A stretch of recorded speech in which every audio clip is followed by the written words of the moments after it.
Hey mga bros and mga brods, DeMarcus Cousins. Ito na nga yung kukuning import ng San Miguel Beermen na paparating na nga sa SMB. Alam din naman natin ng SMB, ito, nasa playoffs na rin kasi semis and to finals na mga kabrods. Ito, syempre, gusto rin nilang makakuha na agad ito pong si DeMarcus Cousins. Kasi yun nga mga brods, ang dami na naglalabasan ng mga reports and rumors na yung mga imports ng iba't ibang kupunan, lalakas mga kabrods. Yes, totoo naman din yun. Dahil ito nga pong mga iba't ibang PBA teams mga kabrods kanya-kanyang kuha na ng mga imports dahil ito na, paparating na ang Commissioner's Cup 2026.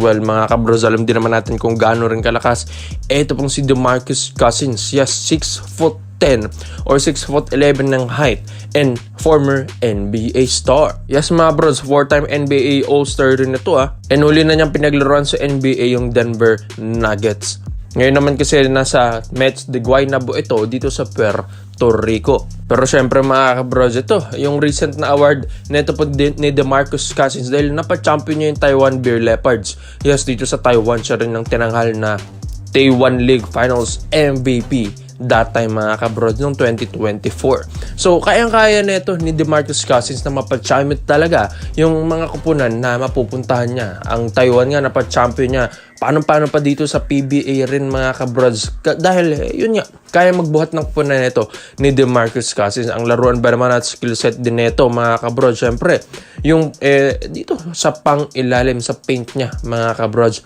Dito rin naman din kasi nakilala si DeMarcus Cousins dito sa NBA. Kumbaga kaya niyang kainin kahit sino maski nga sa NBA mga kabrods. Paano pa dito sa PBA?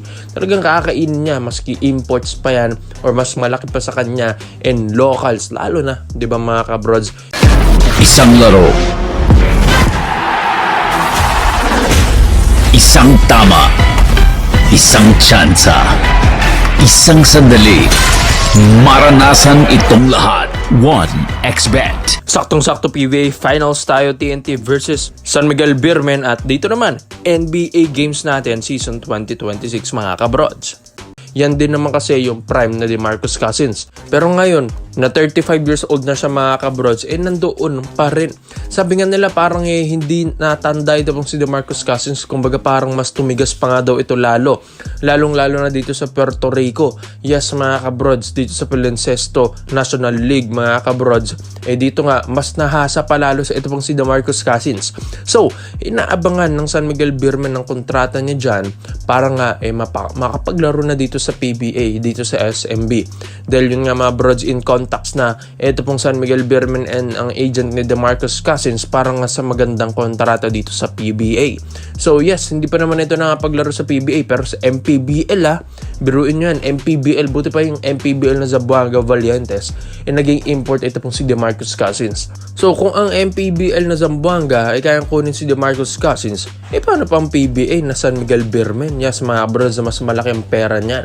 So kayang-kayang makuha ito ng San Miguel Beermen mga kabrods dahil ibang-iba rin kasi ito pong si DeMarcus Cousins kayang makuha and kayang-kaya rin makapagbigay ng kampyonato dito sa PBA. So wala nang talo dito ang SMB dahil na kay DeMarcus Cousins na kasi ang lahat mga kabrods, mapa-shooting, mapa-paint, mapa-skill set niya dito sa ilalim, mapa mid-range jumper mga kabrods, mapapasa and napakatigas din sa depensa. And yun mga kabrods, height niyang 6'10" or 6'11" and dami na itong mapapahirapang imports and locals dito sa PBA mga kabrods in terms of offense and defense. Yes mga kabrods, di na ako magugulat dito sa SMB kung ito na naman yung tutungtong sa playoffs round sa Commissioner's Cup 2026 dahil ito pong si DeMarcus Cousins ang kanilang magiging import. So mga kabrods, ito in negotiation na sila ng dalawang parties, agent ni DeMarcus Cousins and ito pong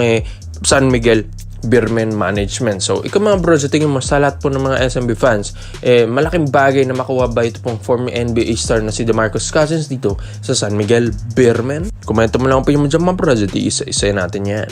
Dito naman po tayo sa kabilang balita naman natin mga kabrods. Ito na nga Ricardo Ratcliffe. Yes, ang 6'8" import ngayon ng Korea mga kabrods. Ito, kukunin na ng Barangay Nebra na si Ragon A. Yes mga kabrods, ito kasing Barangay Nebra San Miguel, hindi na nila parang natutunugan na si Justin Brown yung magiging import nila sa Commissioner's Cup 2026 dahil after ng finals na ito, Commissioner's Cup na mga kabrods, ito pong bakbakan ng SMB at TNT. At ang Hinebra, bawing-bawi, gustong bumawi ng mga kabrods agad-agad dahil syempre na-eliminate mo naman. Tapos ito, next season na naman baka ma-eliminate kaya kukunin na nila yung best import nila. Ito po kasing si Brownlee baka nga maging import daw ito ng Meralco Bolt sa Commissioner's Cup 2026 kaya ang Hinebra ngayon todo hanap sa mga malalakas na import na pwedeng pumalit kay JB mga kabros. Kaya ito pong si Ricardo Ratcliffe ito kaedad lang din naman ni Brownlee at ito nga PBA legend import na rin ito mga kabros, PBA veteran import na rin ito sa PBA after mahawakan ito ni na Coach Tim Cone sa Star Hotshots pa dati mga kabrods at alam na rin ni Coach Tim kung paano gamitin ito pong si Ricardo Ratcliffe. Yan ang maganda kay Coach Tim Cone dahil kukunin niya yung mga imports na talagang dumaan na rin sa kanya at kung paano niya ma-maximize yung talent na yon.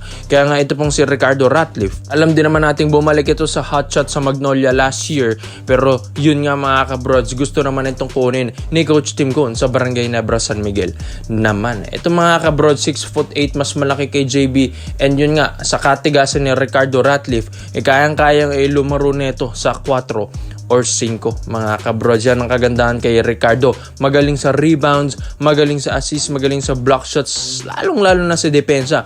Di hamak na mas magandang depensa nito kaysa kay Justin Brownlee, pero pagdating naman sa offensive mindset JB tayo dun. Pero dito kay Ricardo Ratcliffe mga kabrods umi-score din naman ito ng 30 puntos pataas, lalong-lalo na pag ito yung ginamit mo talaga sa scoring play. Yes mga kabrods, ang laruan kasi nito ni Ricardo Ratcliffe ay pang ilalim din talaga. Although yes, may mga outside shooting din naman ito kahit papano, pero yung dun sa paint din talaga ito na ma-master yung kanyang laro mga kabros. Dun din talaga ito nagpo-produce ng numbers. Kaya dito kay Coach Tim Cone, kahit sabihin natin na wala ng JB sa kanila, mas maganda kumuha sila ng mga ganitong import na magaling na at subok na sa PBA na katulad ni Ricardo Ratcliffe and matagal nang nahawakan ni Coach Tim Cone. Alam din naman natin dito sa Barangay Nebra San Miguel, gustong bumawi na ito mga kabrods.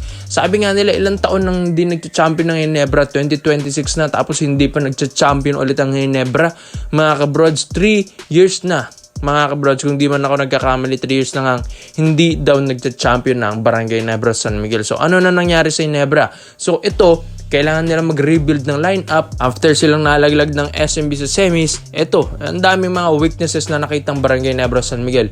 Big man position, sa guard position, sa scorer position mga kabros, yun ang mga kulang ng Ginebra, lalong-lalo na sa depensa.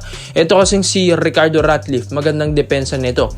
Mapamalaki man sa kanya or maliit mga kabros, walang iniinda ito, walang arte-arte ito sa depensa. Talagang napakatigas ni Ricardo Ratcliffe. Yan nga ang magbo-boost sa Barangay Nebra San Miguel. Sa depensa sila makakakuha ng maayos dito kay Ricardo Ratcliffe kaysa nga daw kay JB na talagang si Japet ang sumasalo sa depensa ng mga malalaki na nakakalaban nila. Kaya nga mga kabrods, magandang build ito para sa Ginebra. Ito, subukan naman nila ibang import, di ba?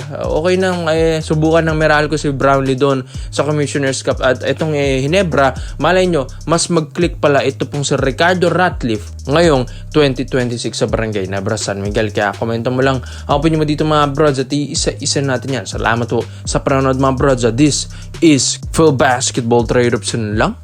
I'm out.